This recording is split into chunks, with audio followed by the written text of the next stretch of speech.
CGCC members and friends, honored guests, ladies and gentlemen, good afternoon. My name is Ling Yi, and I am the Executive Director of CGCC Houston Chapter. I would like to express my warmest welcome and appreciation for everyone who is attending today's webinar. CGCC, as the largest and most influential nonprofit organization representing Chinese companies in the U.S., continues to serve its members by providing insightful webinars for business leaders from both China and the U.S. to freely express their opinions, exchange ideas, and explore opportunities for further cooperation.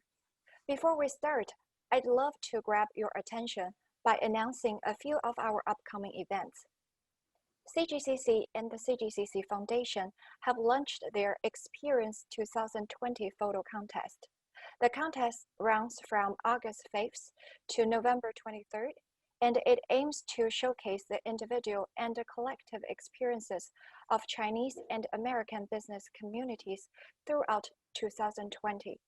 We have now received many great pictures from member companies and individuals. Please do not hesitate to submit yours, and we look forward to hearing about your stories. On September 24th, which is this Thursday, CGCC is hosting a timely webinar titled Making Sense of the Complex Web of Sanctions and Export Controls and How They Affect Chinese Companies in the U.S. We will have a panel of experienced practitioners explaining the complex web of laws, regulations, and executive orders that form the basis of the U.S. sanction and export control programs affecting Chinese companies, as well as a patchwork of different U.S. government departments and agencies that enforce these programs. We look forward to everyone's active participation. So today's event is part and parcel of CGCC, the Path Forward program that aims to promote CGCC 2020 Business Survey Report and to foster conversations between the U.S. China business communities. Today, we will attempt to explore and interpret the recent policies and PR environment towards Chinese businesses in the U.S. from a practical perspective. We will also hear from our panel about operational advice and guidance in response to the current anti-China sentiments. In light of that, I'd like to invite all of our audiences today to watch our newly released video about CGCC 2020 Business Survey Report that is specifically related to the topic today. 2020 marks the 7th consecutive year that the China General Chamber of Commerce USA has conducted its annual business survey on Chinese enterprises in the United States.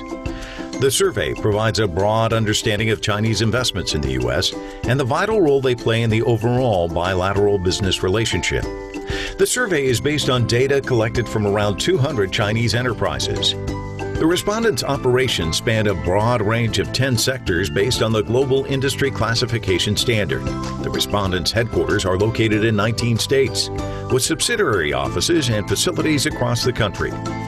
Chinese companies hold substantial interest towards investing in the U.S. economy, but there are disruptions as a result of the U.S. China trade conflicts and the pandemic.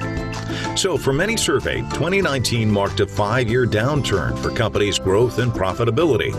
33% of the respondents claimed a decrease in revenue last year. As this graphic illustrates, Chinese companies' investments in the U.S. tumbled significantly this year.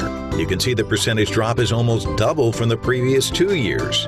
Companies impacted by ongoing uncertainties are delaying making new investments in the U.S. There's no question the complexity of U.S.-China relations is the top systemic challenge when it comes to conducting business in the U.S. Cultural differences between the U.S. and China also emerged as one of the top challenges this year. In the current bilateral climate, Chinese companies are actively seeking strategies to ease or mitigate cultural conflicts experienced here in the U.S.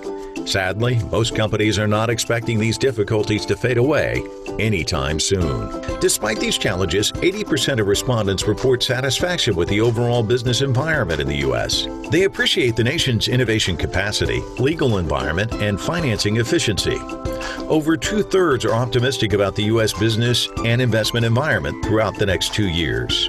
As of March of 2020, CGCC member companies invested more than $123 billion in the U.S. economy, directly employing more than 220,000 people and indirectly supporting more than 1 million jobs in the U.S. labor market. Since its founding in 2005, the CGCC has strived to create opportunities to grow Chinese investments and to facilitate trusted Chinese brands in the U.S. amid uncertainties from ongoing disputes over trade policies, COVID-19, and the upcoming U.S. presidential cycle. CGCC stands ready to support both the business community and the governments of both countries as they embark on the next phase of their significant relationship.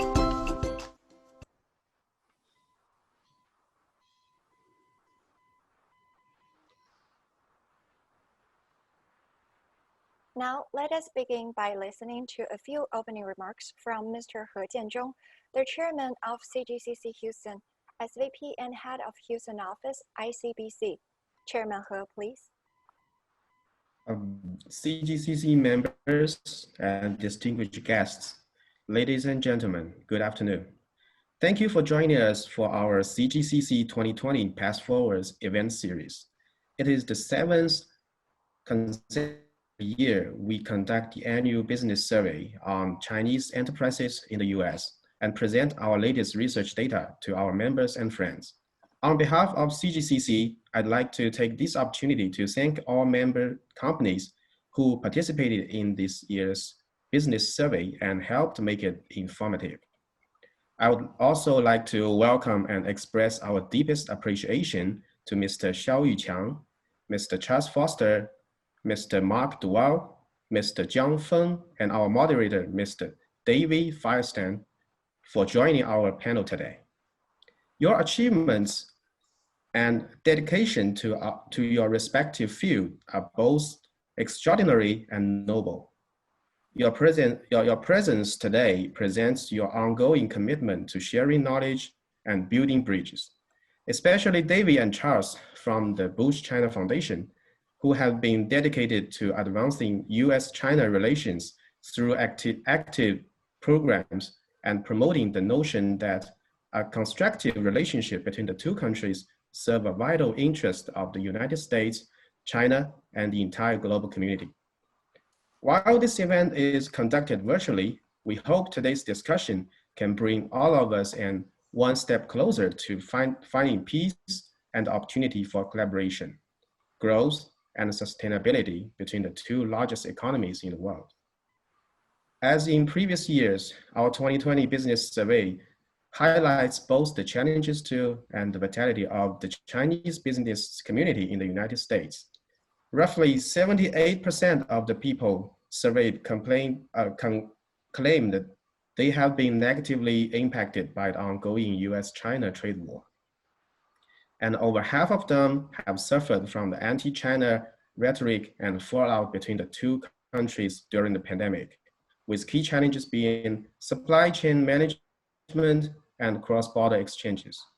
As the U.S. is weighing additional aggressive economic action against China, U.S.-China relations are at an historic low.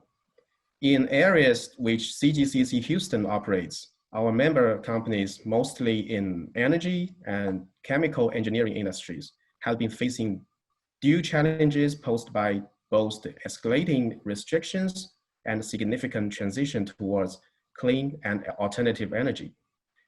It is unclear what lies ahead in a post-COVID-19 and post-election world that seem to be putting Chinese companies on a path to a new modality. However, against this background, this year's survey also shows incredible optimistic projections about business outlook in the US, despite numerous challenges and barriers to entry and operation, the US market remains a top priority for CGCC member companies' investment and expansion interests. For example, over 95% of the companies surveyed assert that they will continue operating in the US, while nearly 70% of them will stick to their prior investment plans. As Chinese companies continue to invest in CGCC Houston area, it is clear that the two regions share a strong relationship. For Texas only, the cumulative Chinese FDI from 2011 to 2019 has included projects with $2.8 billion in capital investment and thousands of jobs created locally by over 300 companies. The COVID-19 pandemic has also demonstrated that Chinese business care deeply about their local community in the US. Many of our members have led donation efforts in their respective states and cities. The past 4 decades have been the most stable period in history for U.S. China relations. Both countries have mutually benefited from a symbiotic economic relationship as well as their competitive advantages. Now, it is crucial to ascertain how the Chinese business would adapt, innovate, survive, and even thrive through this uncertain time. Here at CGCC, we strive to create opportunities, build deep and constructive relationships within our community across the US. I firmly believe that this event will give the public a unique and accurate view into the optimism and resilience that commonly define the business cooperation between our two countries. It is our hope that we can weather this storm together, seek compromise, promote mutual respect, and build a brighter future as we climb out our way out of the tragic pandemic and economic collapse. Thank you. Now, at this time, I would like to invite our moderator of today's panel discussion, Mr. David Firestein, President and CEO of George H.W. Bush Foundation China Relations, to start panel discussion. David, Thank you, Chairman He. It is an honor to be with all of you. I want to thank you, Mr. Chairman, and all our friends at the China General Chamber of Commerce, and all those who are participating in this very timely and important topic that we're discussing today. I'm honored to be able to serve as moderator, and I very much look forward to the discussion. Today's topic is Chinese business operations and their response to the cultural challenges and current public opinion environment in the United States. As Chairman He just mentioned, the relationship between the United States and China, unfortunately, has reached an all-time low subsequent to normalization of relations in 1979. By pretty much any measure you could use, the relationship is at a record level of tension and friction. And it is an opportune moment to take stock of the relationship and to assess what the current state of the relationship means for the Chinese business community here in the United States and for business, trade, and investment relations between these two countries more generally. So I think the topic and the timing couldn't be better. Today we'll have a 50-minute, that is a 50-minute panel discussion. I will momentarily be introducing our 4 very distinguished panelists. After that discussion, which I'll moderate, we will then have about 25 minutes for questions from the audience, and I look forward to getting those over the Zoom platform. And then we'll have a question and answer session for about 25 minutes up until 3:30 p.m. Eastern, 2:30 p.m. Central. Let me now take a moment to introduce our 4 very distinguished panelists. And here I'll go in alphabetical order by surname. And I'll just give a top line level introduction of our panelists in order to maximize the time that we have for discussion. But their bios are available to you on Zoom and also can be sent to you as well. But we're very blessed to have 4 very distinguished speakers with us. First of all, Mark DUVAL, who is the president of Terex Greater China and the general manager of AWP Greater China, as well as the immediate past president of the American Chamber of Commerce in China. Next, we have Mr. Charles Foster, who is the head of Charles Foster, chairman of Foster LLP. He has been an advisor to U.S. presidents and presidential candidates on matters related to immigration policy. Charles is one of the foremost immigration attorneys in the country. And also, we are blessed at the Bush China Foundation to have Charles's leadership as vice chairman of the board of directors of the Bush China Foundation. Next, I'd like to introduce Michael Jiang, or Zhang Feng, who is the Director of Mergers and Acquisitions at the Zhejiang-based Hailiang Company, which is the largest producer of copper tube in China. And Michael has presided over some major successes in developing a market for Hailiang's product. And finally, Mr. Xiao Yuqiang, who is the Vice Chairman of CGCC, the China General Chamber of Commerce, the Chairman of the U.S. Management Committee of ICBC, and also the General Manager of ICBC's New York branch. So we're really fortunate, again, to have such a distinguished group of folks with us, and thank you all for your time, and in advance, thank you for your insights, the insights that you'll share with us this afternoon. Now, let me just say, as we move into questions for all of our panelists, and my first question will go to all four panelists, that indeed we are at a troubled moment in the U.S.-China relationship. By any measure, we are at a low point. I think probably hitting closest to home to many of us on this conference call and in this event is the recent closure by the United States of the Consulate General in Houston, and of course the corresponding closure by China of the U.S. Consulate General in Chengdu. Never before have we seen, during a time of peace, the closure of two significant elements of a country's diplomatic presence in the other country, and yet that's what we've seen in recent weeks. And I think it's one of many signs of how dramatically things have deteriorated in this relationship. So my first question to all four panelists, starting with Mark, is what is your assessment of the current state of U.S.-China relations? And more specifically, do you see this notion of decoupling, which is often talked about, as a real possibility for the United States and China? And again, first to Mark DUVAL. Yeah, thank you, David. Yeah, actually, I agree with everything that's been said on this at this event so far. I think that the overall relationship is at a historic low. Certainly, there have been a number of recent events, everything from journalists being expelled from each country, and particularly the one that you mentioned really struck me was the closure of the CG in Houston, followed by the corresponding closure in Chengdu. So I certainly agree that this is a very challenging time. It's the bleakest time that certainly in my lifetime. And I think that the next couple of months is going to be critically important. We're all aware of the significance of the election and how the politics of this plays out. Hopefully we'll be at a bottom, in these coming weeks and months. And then as we emerge, post-election, hopefully we'll have something positive to talk about. Particularly, I think regardless of who wins the election, I still think that this will be the low. So I think we're at the bottom.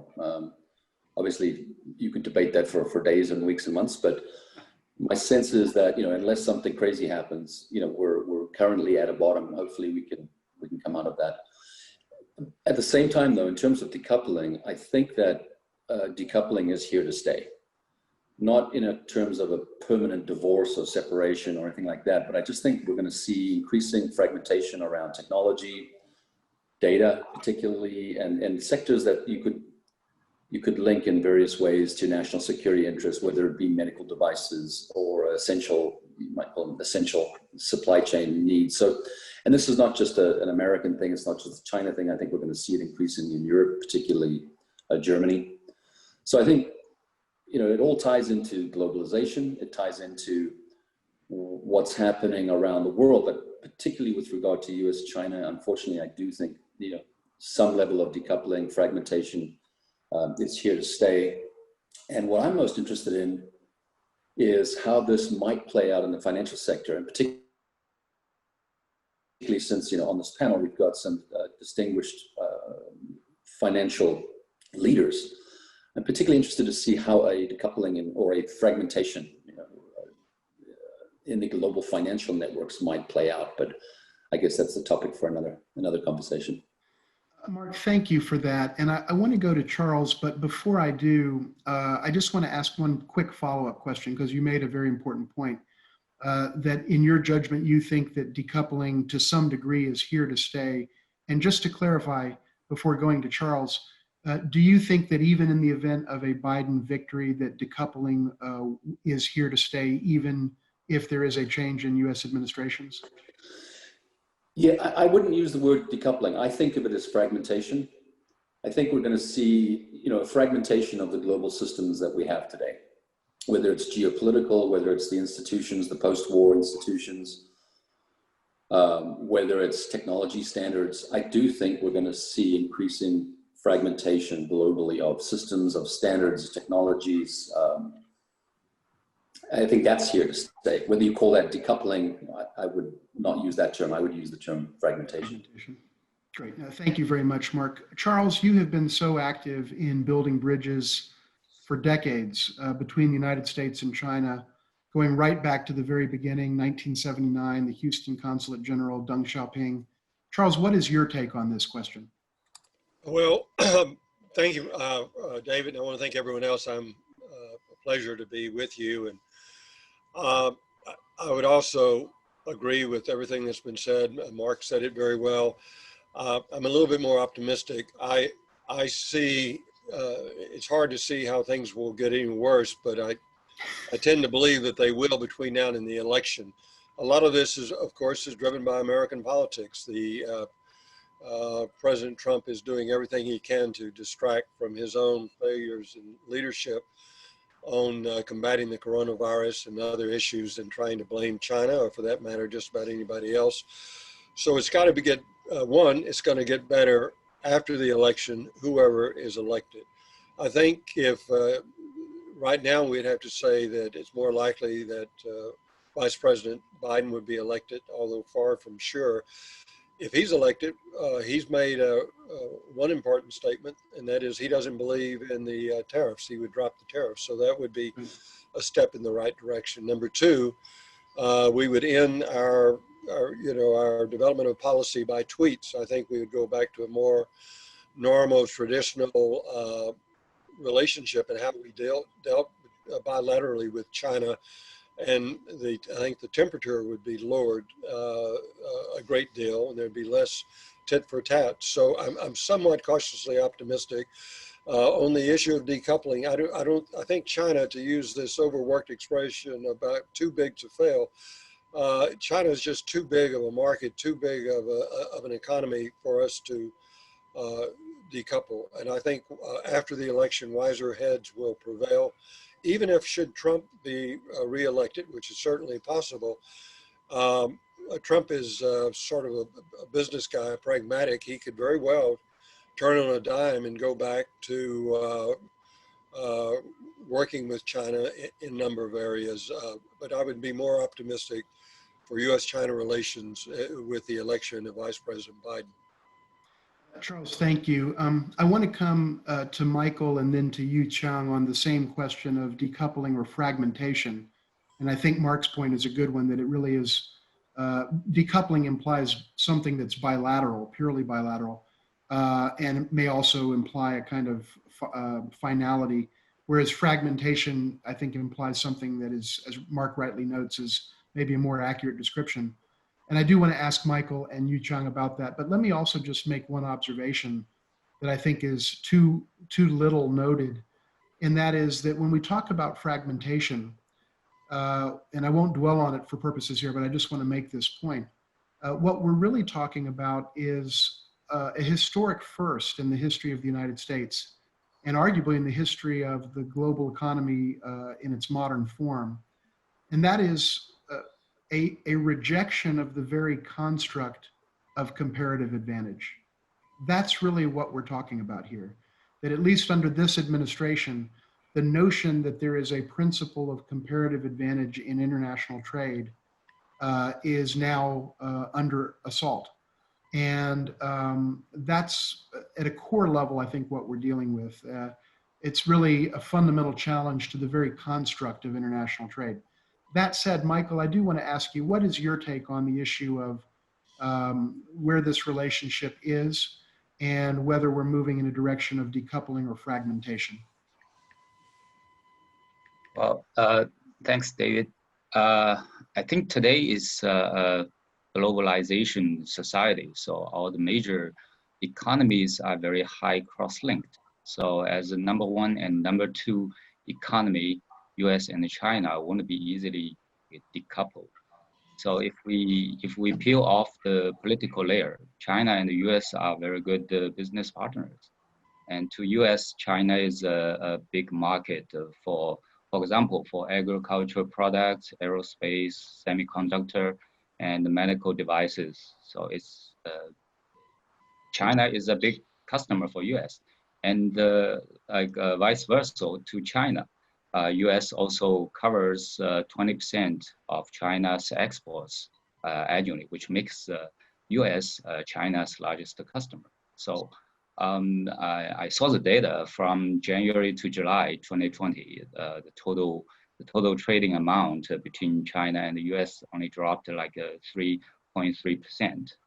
That's mostly due to the COVID-19 and a little bit of the trade war. So I agree with Mark and Charles about the optimistic about the U.S.-China relationship. I believe economics speaks louder. So political issues is quite a temporary or like a circle. Michael, thank you so much. And let me just say on a personal note, you are with us from Zhejiang province, China, and you are up at a very odd hour by our standards here in the daylight. Good morning. And I want to thank you for making the special effort to be on with us basically in the middle of the night there. Yuqiang, we would love to have your take on this question. What do you think about where the relationship is and where it's going? Great, thank you, David. First, I want to appreciate the invitation from Chairman He and the CGCC. It's definitely a pleasure to work together with those fellow panelists. Well, it's very hard to follow with those wonderful remarks from all the other panelists. But I think, generally speaking, I'm more optimistic regarding to the long-term relationship between United States and China. So, and the first part regarding to the current problem that happen in the trade area, national security, or other a lot of things that we mentioned. We can definitely say this is a low for the bilateral relationship. May it became more, but getting worse. For me, I think temporarily it may happen, get even worse, even lower in the short run.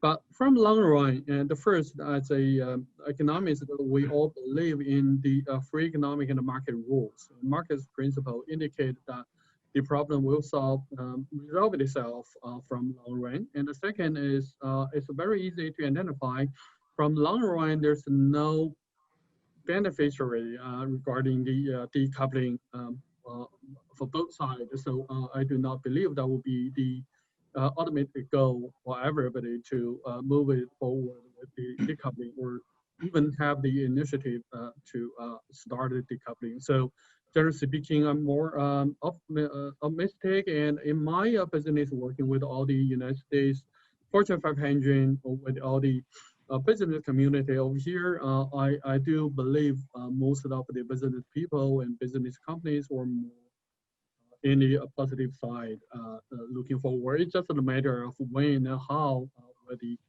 question marks. Thank you. Yeah, Yuqiang, thank you very much. Let me say one thing before moving to the next question, which actually is for Yuqiang and for Michael. But let me just make one observation that's keyed to a point that a couple of our panelists have made in terms of optimism. Recently, the Pew Research Center of the United States conducted a very extensive poll, public opinion poll on U.S. sentiment toward China, and basically found that U.S. sentiment, public sentiment toward China has dramatically deteriorated over the last several months, actually, with COVID-19 being one of the main drivers of that, among others. However, the one area that I think is worth noting, if you will, on the optimistic side of the ledger, or the relatively positive side of the ledger, is that a majority of Americans said that they would rather engage China constructively in economic terms rather than, quote, be tough on China economically. So let me repeat that. A majority of Americans said that they believe that engagement with China was better for America than getting tough on China in an economic sense.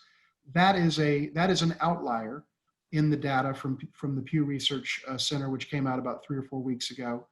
But it gives us hope, and I think a certain degree of validation to the points that have been made about optimism and about kind of the bilateral trade and investment relationship being, to go back to Charles's comment, too big to fail, and China being too big to ignore. There is some empirical data that suggests that the American people, for their part, understand that, and I think that's positive. Let me ask Yuqiang first, and then Michael, this particular question. COVID-19 has had a huge impact on U.S. perceptions of China. According to that same Pew Research Center poll, 78% of Americans assign the fault for COVID-19 coming to America's shores to China.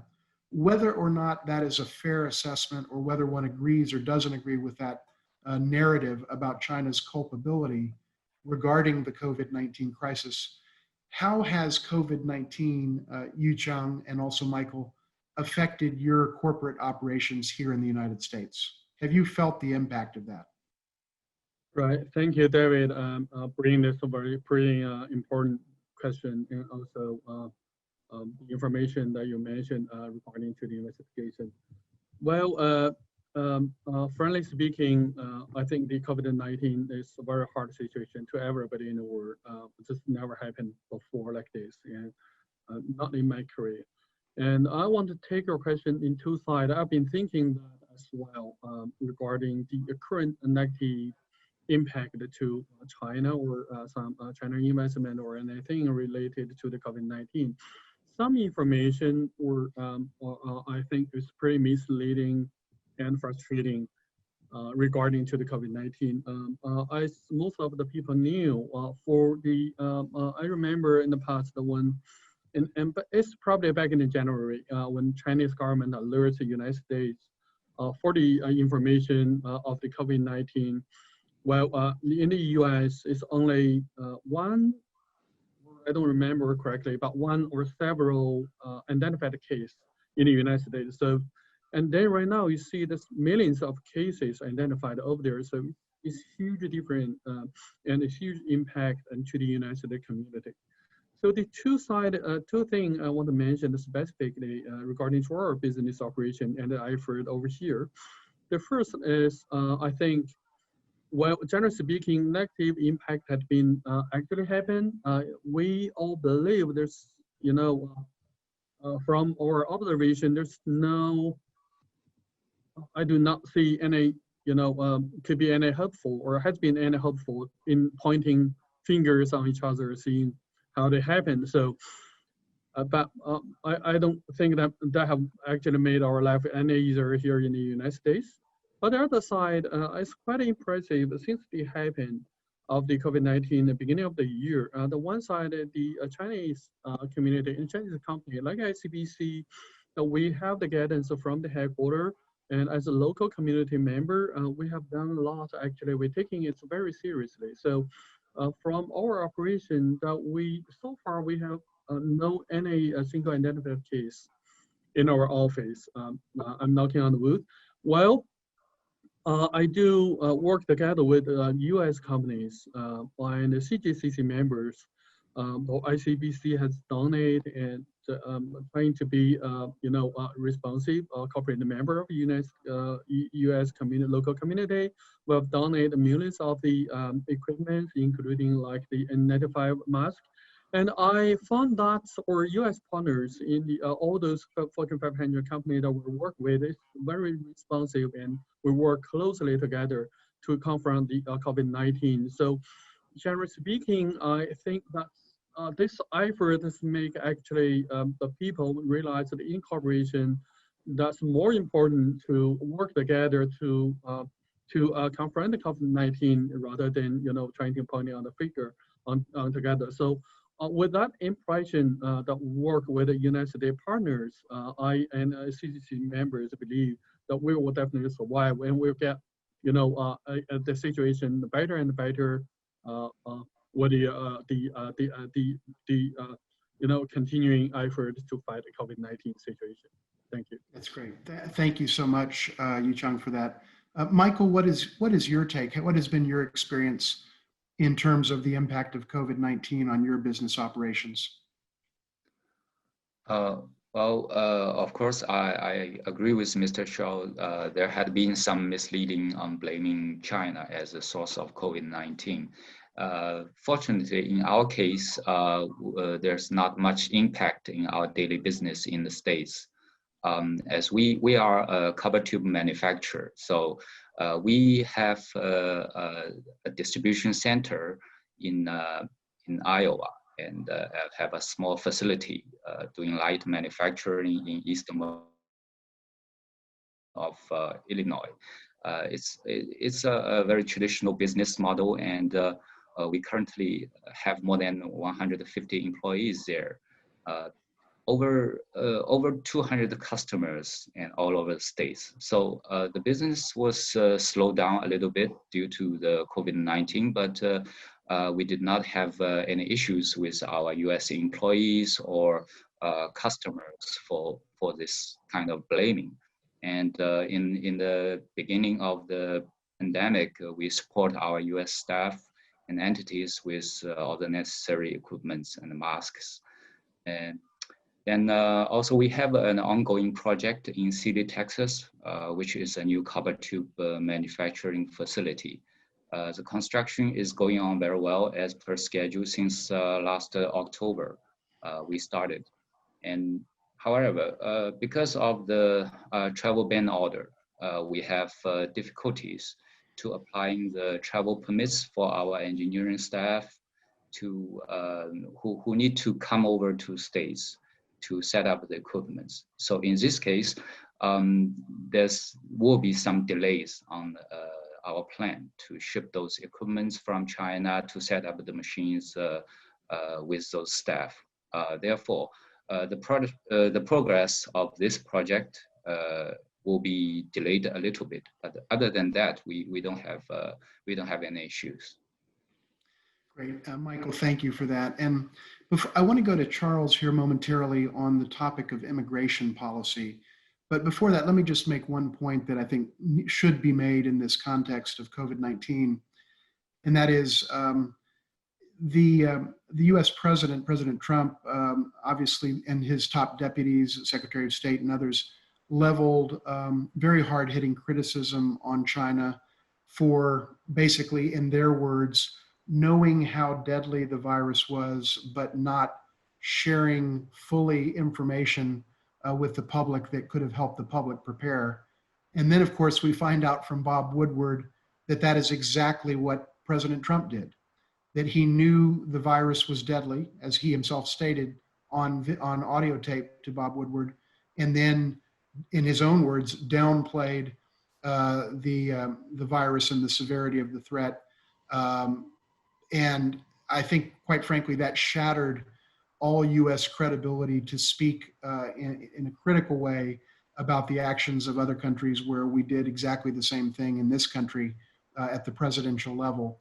And I think that just needs to be noted. It's very damaging to U.S. credibility, whatever credibility the United States had on the issue prior to the Woodward revelations, I think has been neutralized by those revelations.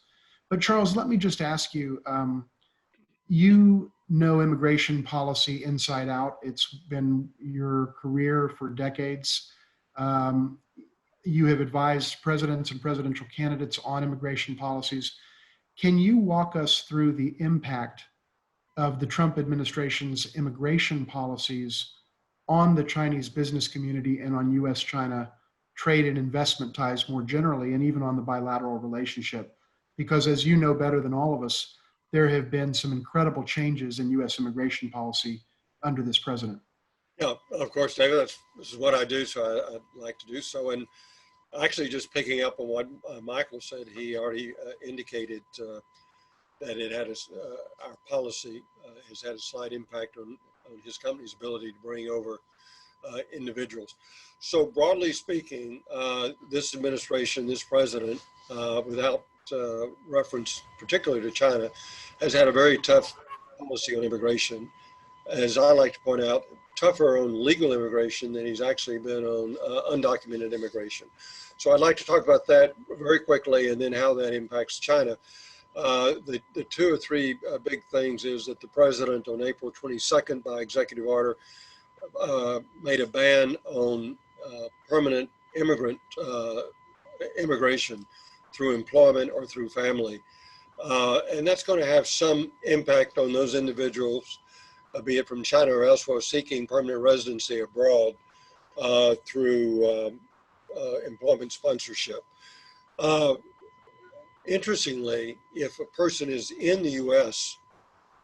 in a status, they can be exempt from that. It only applies when you're abroad applying for an immigrant visa.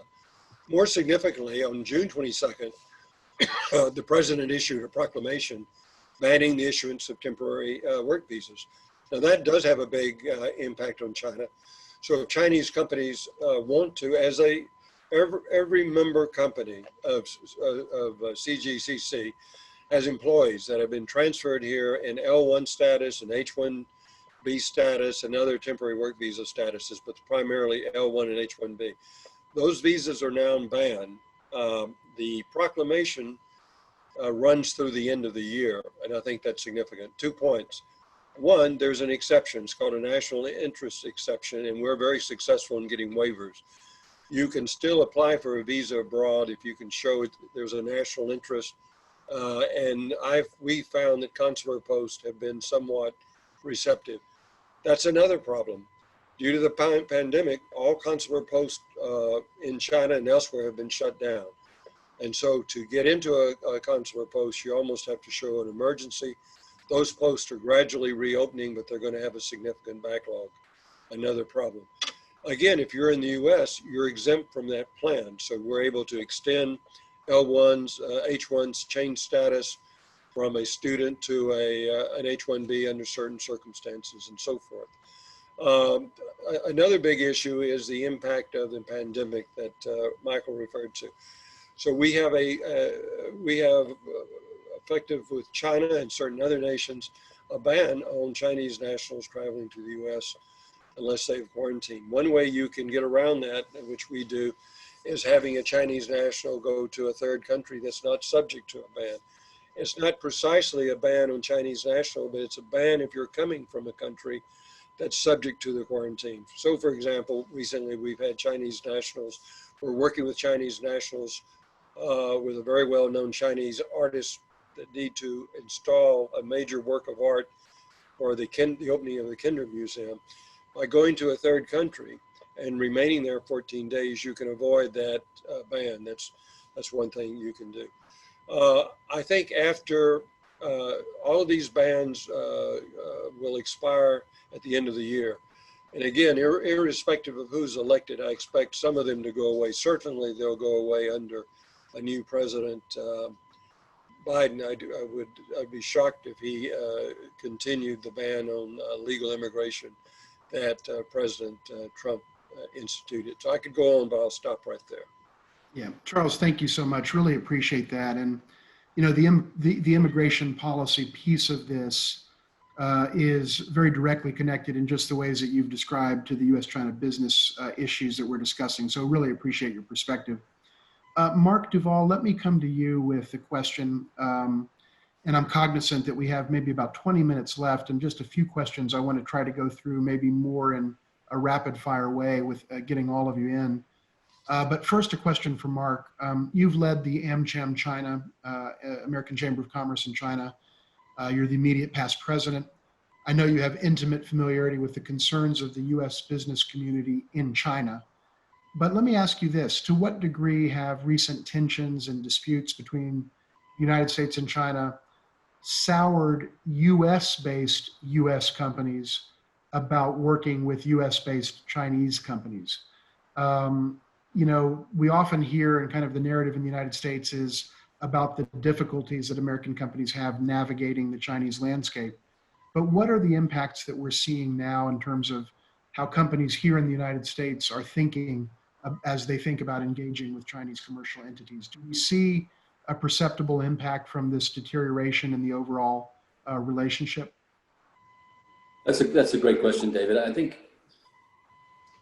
it's a nuanced situation. So I think you mentioned earlier, you know, businessmen are typically pragmatic and practical. So the increased noise and friction and tensions, I am not aware of, haven't seen or experienced any significant changes in philosophy towards Chinese companies, whether it's American companies working with Chinese companies in China or here in the US. I really haven't seen any significant impact to those pragmatic relationships and practical engagements, with the exception of tech. You know, I mentioned earlier in the fragmentation, certainly my sense is that technology companies are increasingly concerned about the strategic decisions they make when it comes to engaging with Chinese companies in the tech space. You know, there's obvious examples recently with WeChat, with TikTok, certainly Huawei, ZTE, right? So my sense is that,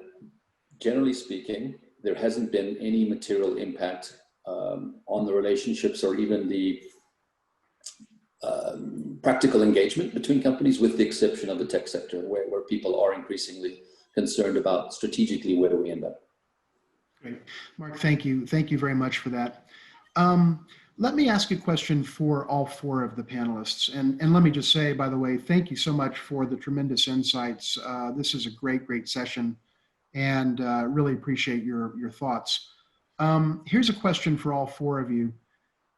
One of the core narratives in the United States right now and amongst the US political leadership and kind of official Washington generally, and I would say especially Republicans, is that China has and continues to, quote, steal our jobs.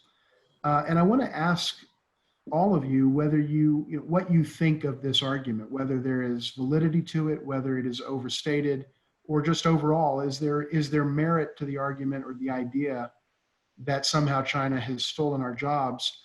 And let me also note, just prior to going into your responses, I mentioned that especially Republicans have kind of embraced this particular narrative.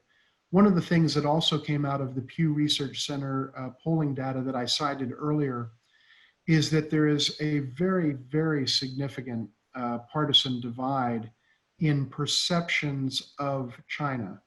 And this is a matter of empirical data that Pew released publicly.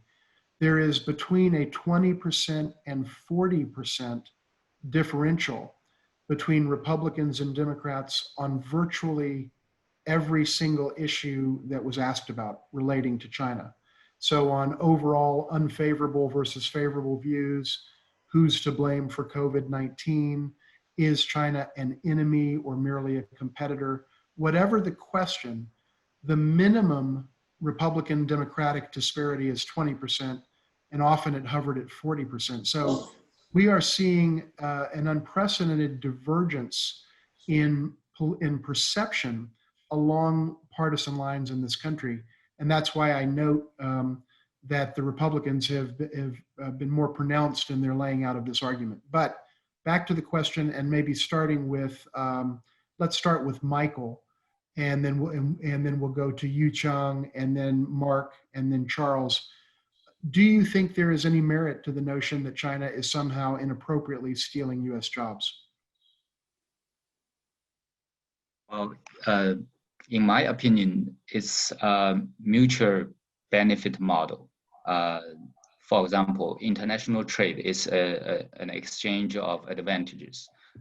China has certain advantages on certain industry, a lot of products which are labor-intensive products. So those things China are good at and can offer very competitive cost for U.S. market and for the end consumers. And on the other hand, U.S. has advantages on the high-tech, aerospace, and medical, those industries. So it's an exchange of those advantages, benefits, and both countries can enjoy and can have some benefit from trading. So it's an ongoing process and will reach certain balance. And I can also see from the other side, the FDI. U.S. has a lot of investments in China, which brings a lot of jobs for China. And on the other hand, China has a lot of FDI in U.S. and create more jobs for U.S. So as I said in the previously, U.S. and China are very good business partners, but also competitors. I believe those are normal process. It's just the different style of two economies. Stealing jobs is kind of discrimination in my opinion. Thanks, Michael. Yuqiang, what is your take on this issue of jobs? Thank you. The jobs is definitely a very important issue, and we knew jobs were created by investment, innovation, trading. So I don't know whether or not it's political right to mention that, but to my research, as a banker, we always want to see the data, and I do not see any kind of credible academic report regarding to that so-called stolen of the jobs to China from United States. And I checked the data, the curve of the unemployment, start from the 2008 until now.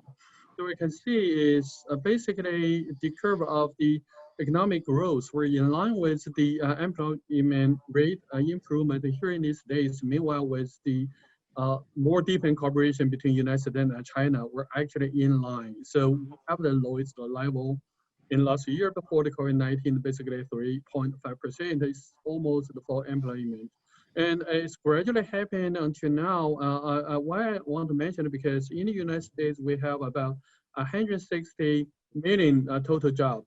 And I mean the total labor force. And 3% is basically over 150 people have jobs at that time. And if you're mentioning that there's millions of jobs stolen, it's very hard to believe from those data. But the other side, I want to see also, including the CGCC members, like Hailiang Michael mentioned himself, the investment from China to United States has actually created a lot of jobs after 2008, after the crisis. I think that's a CGCC report mentioned this over 220,000 jobs directly created by the CGCC members. And we do have mentioned that there's a many jobs in the United States were created related indirectly to the Chinese investment or supported by the export to China. So I do not see strong, correlation alignments to so-called stolen jobs. So I would personally would not really buy that story, but I did heard a lot of the perspective mentioned. I'm looking forward to have any kind of supporting analysis or the research on that side. Thank you. Yeah, Yuqiang, thank you very much. Mark, what is your take? And then we'll go to Charles before we go to the last couple of questions. Yeah, David, my response is similar to Yuqiang, Michael. I think that I guess bottom line, it's just a ridiculously simplistic way to express an issue. I mean, there's a real issue in the United States, well, actually in many countries around the world, with the implications of outsourcing and offshoring of manufacturing to other countries and the impacts of globalization. And I think there are significant implications of globalization to economies and societies around the world, absolutely. And I think those are only going to be exacerbated in the future with, you know, more automation, more robotics. I think that the societal implications of offshoring, of outsourcing, of globalization, and again, as I mentioned, some of the new technologies that are coming down the pipe, these are real challenges that have to be dealt with, but to blame China for stealing jobs, I think is just ridiculously simplistic. Yeah. Thanks, Mark. Appreciate that. Charles, what is your take? Okay. Briefly, I agree with what everyone said, but I make the following points. China, obviously it doesn't make sense. China doesn't steal jobs. American companies, in order to have competitive advantage in a global marketplace, move to China because of the labor costs. If they had not gone to China, they may have gone to Mexico or Thailand or some other place. Exactly. China did not, quote, steal those jobs.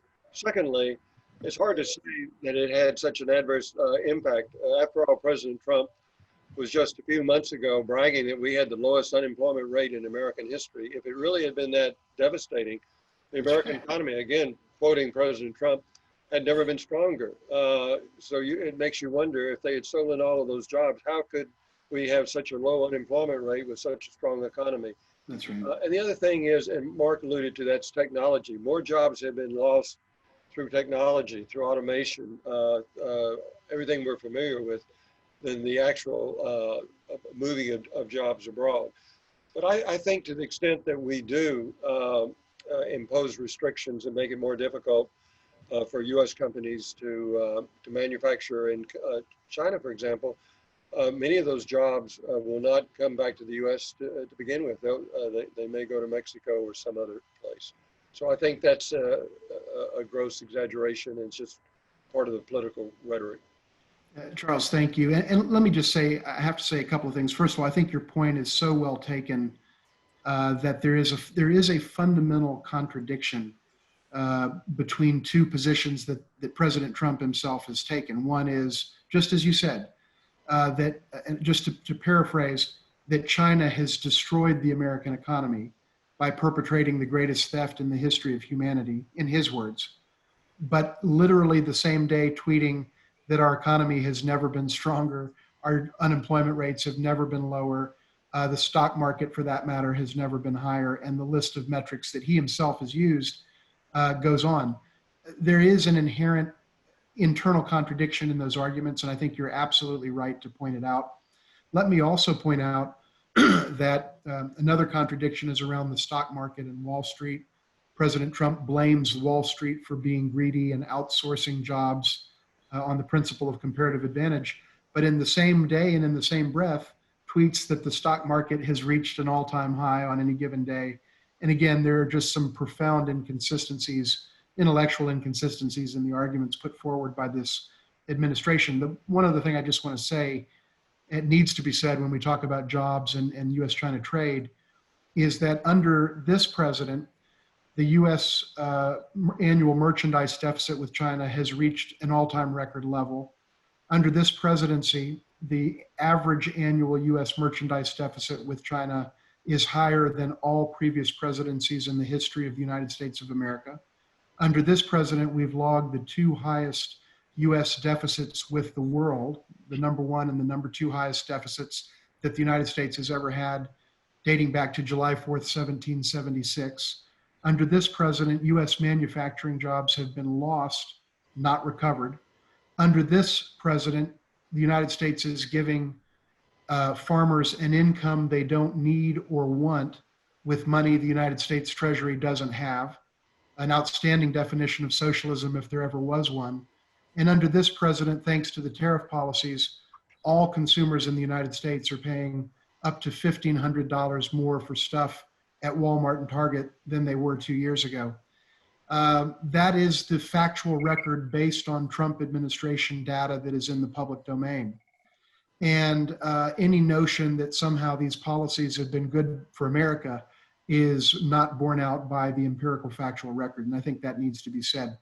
Let me briefly ask, in the time we have left, just a very quick question for Yuqiang and for Michael specifically. and then we'll wrap up here and then go into our Q&A. I'm keeping an eye on the time. But Yuqiang and Michael, we've heard some pretty ugly and indeed overtly racist language employed by certain US political figures. We've certainly seen some ugly language employed by even President Trump and Secretary of State Pompeo as recently as the Republican National Convention in their speeches and the China portions of their speeches at the Republican National Convention just a few weeks ago, and of course, many other times as well. I want to ask the two of you specifically, how has this type of language affected you from the standpoint of your sense of security? This type of McCarthyist demonization, and I think race-based and ethnicity-based demonization of people of Chinese ethnicity. What have you felt in your lives about that? Has that had an impact on you, on people in your companies, on your interactions with Americans? I would just be curious as to your perspective on that. First Yuqiang and then Michael. Thank you, David. But unfortunately, I cannot really comment on the, a political person according to a company's policy. So, but I would take the other side of your question regarding to the security and expectations of the community and the business. So, I do share your views regarding to this security issue because many of the investors to the United States did feel uncertainty as a concern, and also security. We do not see the security getting any better so far, and so that would be the issue. And Charles mentioned regarding to the visa problem. I don't know. Probably everyone knew that a lot of investors here in the States are holding L1 visa, and for the current registration and for the current policy, that there's a lot of unsecure concerns regarding to the visa holder as well. For example, for the screening of the social media of the personnel, if you have really have done any kind of the negative comments on those things, you may get a really rejection from your visa application. So there's definitely some concerns from the investor point of view that how well they can actually taking care of their employee locally here in the States and their business locally here in the States for the visa. And also, like you mentioned, I think it's not only Asian American over here, there are a lot of different type of, United States, the American people feel less secured now under this certain circumstances. Thank you. Thank you, Yuqiang. Michael, what is your take? I know you're in Zhejiang, but obviously you have significant business interests here and you're in the United States a lot. Yeah, and we also have some employees still in the States, and this kind of language shows up more and more frequently in the social media and public news. And of course, this will certainly raise our concerns. And a lot of people understand that's mostly for the political issues, the purpose, and mislead the publics. And I personally have been traveling in the States very often since 2004, and I have 4 years the passports full of US immigration stamps. So flying and driving in the States from coast to coast, I feel very safe. And doing business or either personal traveling, and the people I met are very friendly. So in the past, I don't have any concerns of the security.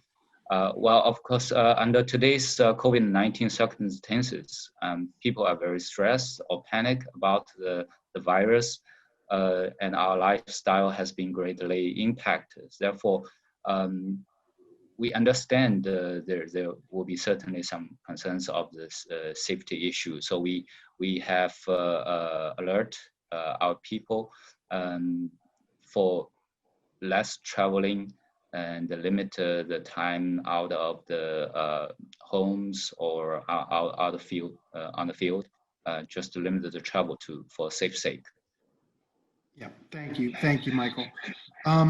Let me ask one last question, just for Charles and for Mark, just for kind of 1 minute responses each for now, And I'm cognizant we want to save the allotted time for the Q&A session, and we can revisit other issues in that session. But as a final question, just for Charles and Mark, in that order, what advice would the two of you have for our Chinese friends in the business community and for CGCC's members as to how to navigate this really challenging current U.S. political and cultural climate? Charles, what would you say to our Chinese friends about your best advice for how to deal with this really tough landscape that we've got now? Well, just very briefly, David, just stay the course that this too will pass. This is, if we've hit a rock bottom, at least we know where we are in our relations. It can only go one way, and I think after the election, it can only get better. As Michael said, the American people are basically open and welcoming. We're a country of immigrants, and while they may have issues vis-a-vis our policy toward China, I think overwhelmingly they do not take that view about individual Chinese employees. As you know, my wife is from China, and she's never had an issue here in any social context. So just stay the course. It's going to get better. We collectively, we represent the two most powerful economies in the world, and common sense will rule at some point, and we'll just have to work together on a more collaborative basis, hopefully under President Biden after January 20. Thank you so much, Charles. Really appreciate that. Mark, the final word for the set piece panel presentations is yours, and then we'll go to Q&A. But Mark, your thoughts? Yeah, sure. I think, there's not much to add to what Charles said. I think he's exactly right. In the opening question, you got us started talking about decoupling, and maybe my response may have seemed that I was overly or negative, pessimistic, but actually I'm quite optimistic. And I think what Charles just said is correct. I think we're at bottom. I think things will get better. So just be cool, be calm, stay the course. Same thing I would tell companies in China. My company is doing extremely well in China, has done for years, and we do the same thing that I would recommend to Chinese companies, that the fundamentals, right? Build relationships, solve problems, hire local people, pay your taxes, be a responsible citizen, and things will work out. Great. Mark, thank you so much. And I want to thank each and every one of our terrific panelists for your comments and for your insights. And with that, let's now go to the Q&A portion of this session, which will last about another 25 minutes until 1/2 the 3:30 Eastern, 2:30 Central. And let me, I'm now looking at the questions that have been submitted on the Zoom platform. I'm just going to pick out some questions and kind of dish them out to folks. So one question that's come in is, what is the top non-political hurdle for U.S. China business relations, and what is your suggestion to address it? So just a question for any of the takers, maybe particularly Yuqiang and Michael, and maybe also for Mark. What are the, leaving aside the political issues, do you see cultural or other issues that need to be worked through in order to enhance the U.S.-China business, trade, and investment and commercial relationship? Maybe Yuqiang first, and then Michael, and then Mark, just briefly. Thank you, David, and I want to thank you for the question as well. There's definitely cultural differences. For me, I've been working for the bank in Europe, in Japan, and now in the United States. So I do not, I would not see the culture differences would be the hurdle for the business cooperation. So we're in a different background, but in the business, basically we're working together and we're trying to reach a mutual benefit. That's basically what we do, and we're trying to support each other for their growth. In despite with the fact that we're different in the cultural background. So I think the business principle were the same. I do not personally believe there's any important hurdle that will block the business cooperation or even the people communication, because sometimes differences is for me personal experience, I really believe that the different culture is really beautiful. I do see a lot of the beautiful different culture, different than the Chinese culture, but I really appreciate it. So to be brief, I do not believe there's any important hurdle in that side, and we've been working through in the past pretty while. I will continue. Thank you. Thank you, Yuqiang. Michael, what's your take? Thank you, David. I agree with Mr. Xiao that culture difference is a challenge, and is also a very technical aspect to handle. As I've been traveling in the States and Europe, I feel the way people thinking and the business philosophy and also the lifestyle view are very different in between Asia, Europe, America. So I think the fundamental thing is to respect and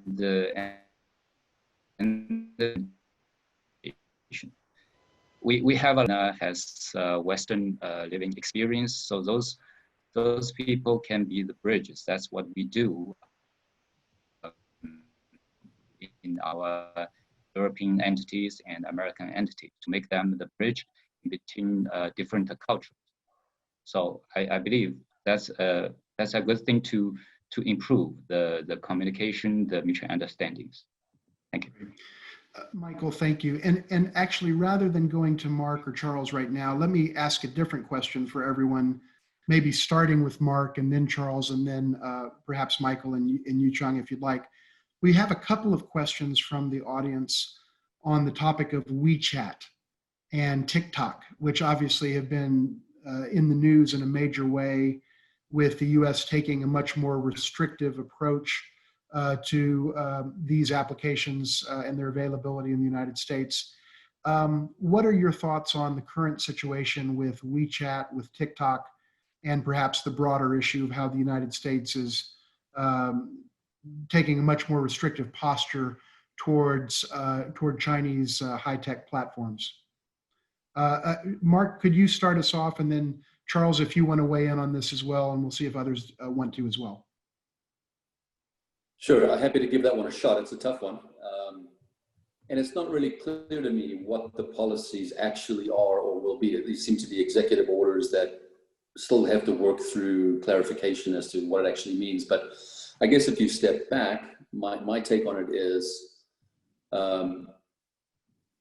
there is increasing awareness in the United States and other parts of the world of the importance and the significant impact of technologies on society, on communication, on propaganda, on meddling with elections, with things like that. So I think, and even platforms that are American, like Facebook and other platforms, is increasing awareness of the challenges associated with these technology giants and the impact that has on our society and our families and our daily lives. So I think, generally speaking, there's a heightened awareness in the context of the U.S. China tensions.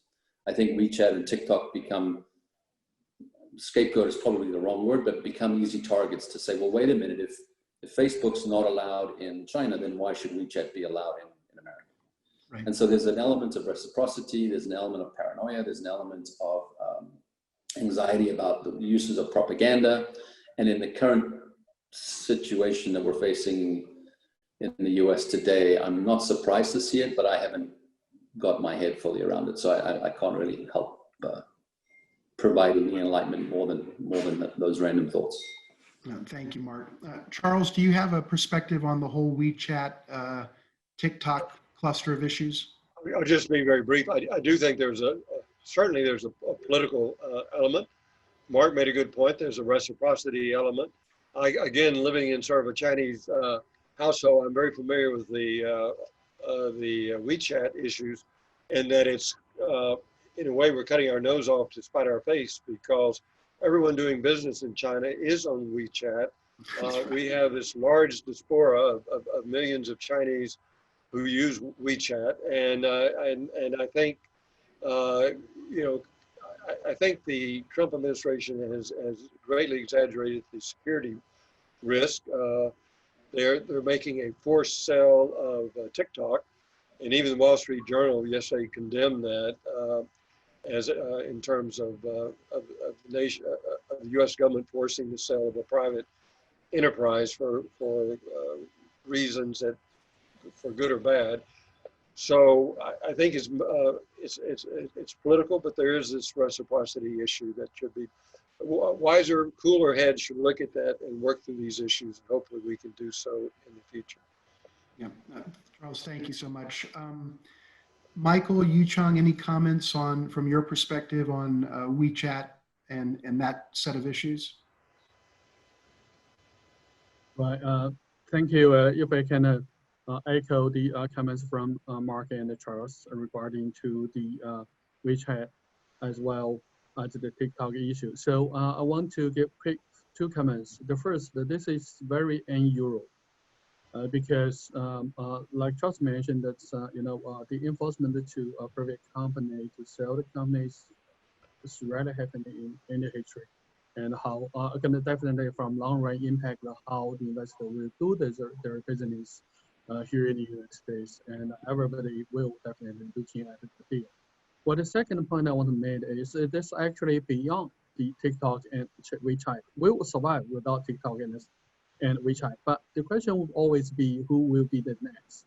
And the question will always be, are there any clear border or any national security coverage? Are there any kind of transparency of what you can do with your investment over here, what you cannot, and how in the future the other counterparty of the United States, like the Euro countries, what I will think of the requirements regarding to the security concern, or how they will do to the same, like Mark mentioned, with the giant companies of the United States working on the global internet base and information. So those were the uncertainties that we're facing to follow up with the deals, and also those were some expectations that we have to get it more clear in the future. Otherwise, it will jeopardize all the business and the investment in the future.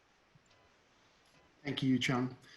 Michael, any thoughts on this topic before we go to a couple of other questions for the group? Yeah, I'll just add one small point as a user of WeChat. It's an amazing tool, and it connects with a lot of my friends overseas or in domestic China. And I cannot imagine if I travel to the States, I cannot use WeChat. It's a nightmare. So, I mean, why we have to pay for that political purpose by ban WeChat or TikTok? It's just not make sense for me. Yeah, but before we move off of this topic, let me just say something that I've said in public speeches a number of times over the years, the last couple of years in particular, and that is, I think, as has been noted, the issue of reciprocity is really a driving consideration, for better or worse, in terms of how it's manifested in specific policies on the part of the United States toward China. But the idea that we're going to create a reciprocal playing field no matter what, that seems to be the mindset of this administration. And as a result, and as I've said a number of times before, many times, the United States is now adopting what I would regard as some of China's worst practices as best practices to be emulated. And instead of encouraging greater openness of communications, Gmail, Facebook, Twitter, Instagram, WeChat, now the United States is saying, well, if China is going to be restrictive around some of these technologies or some of these US technologies, therefore we're going to be restrictive around Chinese technologies, simply as a matter of reciprocity, even if that violates some very core US values and constitutional principles. We're still going to do it just because we want to level things out in some sort of a sense of balancing the ledger. That's where this country is going. And as I've said many times before, and I think others have observed, it's not a good path for the United States for a variety of reasons. And yet that seems to be the single through line in virtually every policy that this administration and that official Washington has adopted relative to China. If China's markets are closed, let's close our markets. If China puts up impediments to investment, let's put up impediments to Chinese investment. If China restricts certain platforms, let us now restrict their platforms. And the list goes on. I think it is, I've said before and I'll say again, I think it is a bad path for America on its own merits, but that is the through line in Trump administration policies. Let me ask a couple of questions that have come in, and I just want to put these to the group. They're kind of interrelated questions. One is, what can we, this is a question that came in from an audience member, what can we do as business leaders to help influence the current U.S. China political and cultural climate toward a positive path? That's one question. And then on a related note, a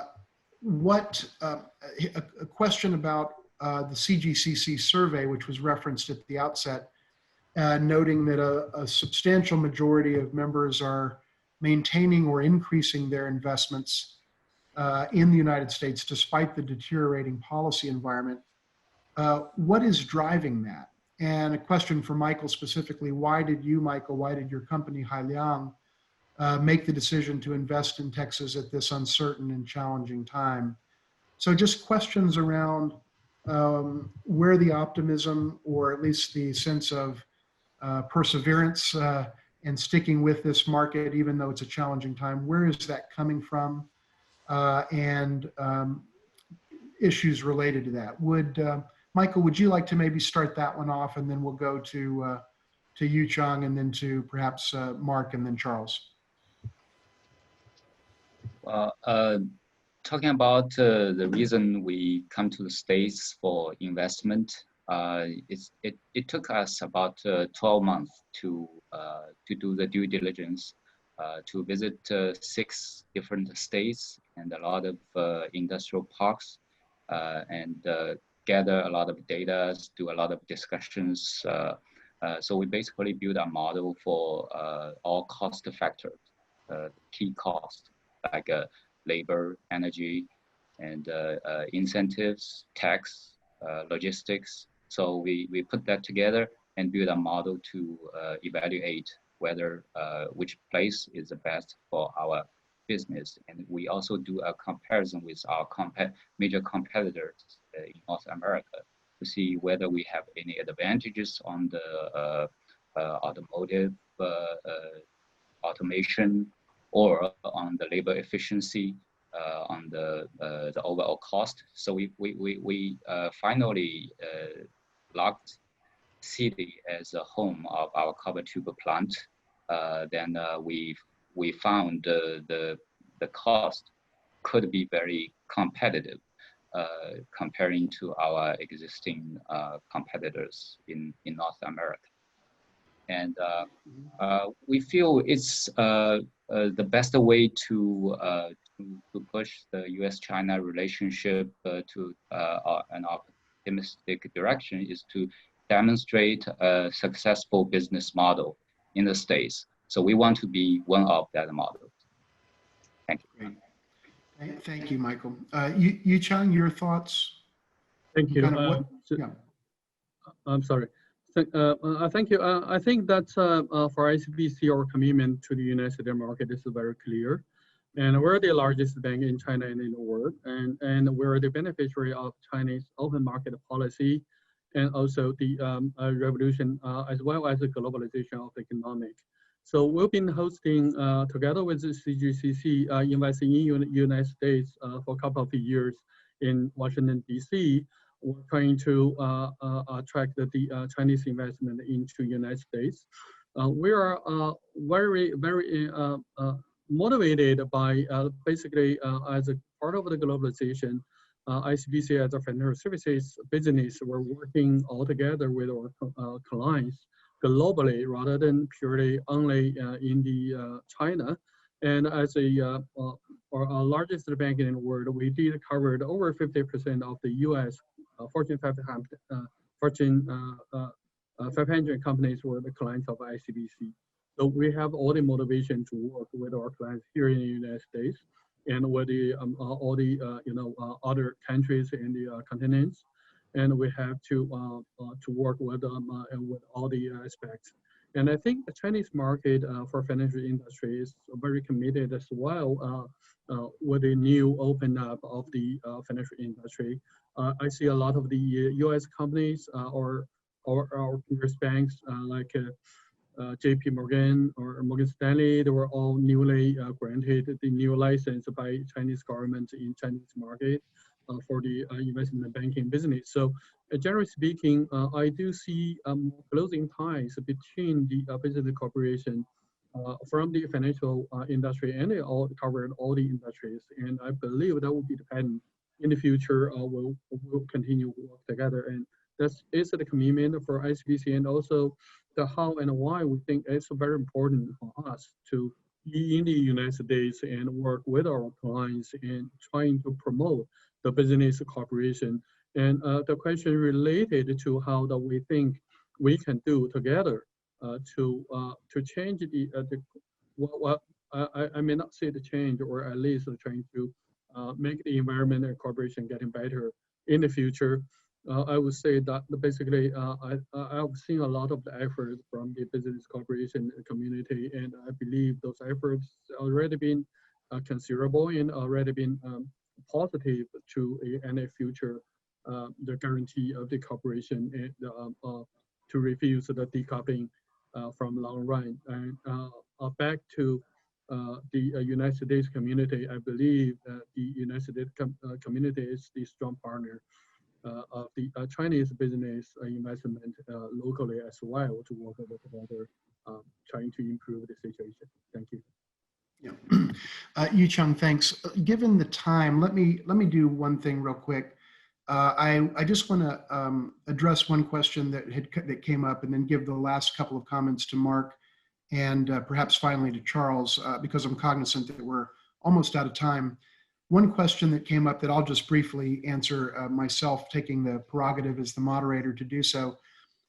With the current U.S. trade deficit with China, what can China do to have a more balanced trade with the U.S.?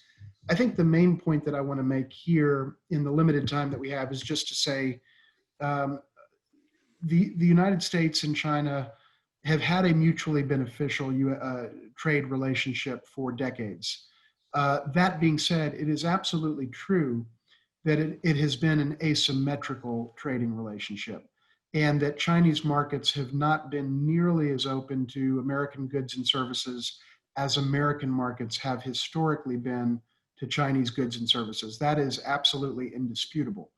And fundamentally, what China needs to do as the second largest economy in the world, and certainly a global powerhouse, is to open up its markets to US goods and services to approximately the same degree that the United States, even now, continues to be open to Chinese goods and services. There may still be, under those conditions, a deficit between the two countries. But I think the deficit is exacerbated by the asymmetries and the instances of lack of reciprocity that do in fact exist in the relationship. And I believe China would be well served to address those issues in a sincere way, and to try to come up to the threshold of openness that the United States has demonstrated in recent decades with its trade policies. So I would just address it in that way. The final, penultimate question to Mark, and then the final question to Charles. Mark, what can business leaders, whether US or Chinese business leaders, do to be a voice in the debate, in public discourse, and to move this vitally important and most consequential bilateral relationship back in the right direction again? And then Charles, I'm going to ask you one final question on immigration before we conclude. But Mark, first over to you. Sure. I was reflecting on that earlier today in terms of myself. What role should I be playing more of? And I think it comes down to the fundamental nature of CGCC as a platform, AmCham as another platform, and that you're part of, the organization that you're part of, is all about communication, building bridges, improving understanding, improving engagement. The more we communicate and engage, the better we understand each other, the better we can work together. So I think as a business person, my history with AmCham was 20 years of engaging with them, because I found them to be a great platform where I, as a business leader, could use that platform to engage with the Chinese community, with Chinese peers, with Chinese government in many cases. And I think that's a very effective model. And so for Chinese business leaders, I think fully leverage the CGCC platform to do the same thing. Stay engaged, stay positive, build relationships, and build bridges. Great, Mark, thank you. Those are very sound advice that you've shared. Thank you for that. Charles, one last question that came in from an audience member, given your great depth on immigration matters, and that is that this individual had heard news from some U.S. citizens' relatives that those relatives were denied entry into the United States on the grounds that they or family members were members of the Communist Party of China. We have heard U.S. leaders specifically and repeatedly and prolifically reference, quote, the Communist Party of China, unquote, probably hundreds of times in recent months. That seems to be the talking point of the administration, not to talk about China, but rather to talk about the Communist Party of China. Have you seen, from an immigration policy standpoint, any greater level of constrictiveness around people who are trying to enter the United States who have some affiliation with the Communist Party of China? Yes, and I know we're out of time, so I'll just be very brief. Just to add one thing about Mark said in your question about what to do, particularly I'm speaking now to the members that are Americans, and that is to speak up. It's the hardest thing in the world, but most people, whether it be through chambers, participate in an organization. Mike McCall called me yesterday, who until recently was chairman of the House Homeland Security Committee. And so he wanted something from me. And so I used that because he's condemned, he's part of this simplification of U.S. China relations. So I talked to him for 30 minutes. He listened to me about this is a complex relationship. We've got to keep it going. Yes, there are issues we've got to work through, but you've got to also understand the Chinese perspective, understand their history, etc. We have a ban that was really rarely used, banning members that are members of the Communist Party. But it's been historically very easy to get along if you can show that you joined primarily for economic, you haven't been an active member, or you join primarily for economic reasons, to get ahead, to get a better job, promotion. The Trump administration actually has under consideration a complete, absolutely ban of individuals who are members of the Communist Party. There was something like 90 million. That would be a disaster. That has not been implemented. So I would say today, nothing has changed except greater scrutiny. It's clear that American consular post under Secretary of State Pompeo has gotten the message they're being tougher. They're looking at, particularly for people coming here doing graduate work in areas of sensitivity, if they're members of the Communist Party, if they have association with the Chinese military. So I would say that it's more, that the law hasn't changed so much as that it's just being, that the consular officers are being stricter in the application of the law. Charles, thank you so much. That brings our Q&A and panel session to a close. I want to thank all the panelists for your great insights. I want to thank CGCC for the really important bridge building work that you do. And with that, on behalf of the Bush China Foundation and myself, thank you so much. And I'll turn the floor back over to Ling Yi for any final closing comments.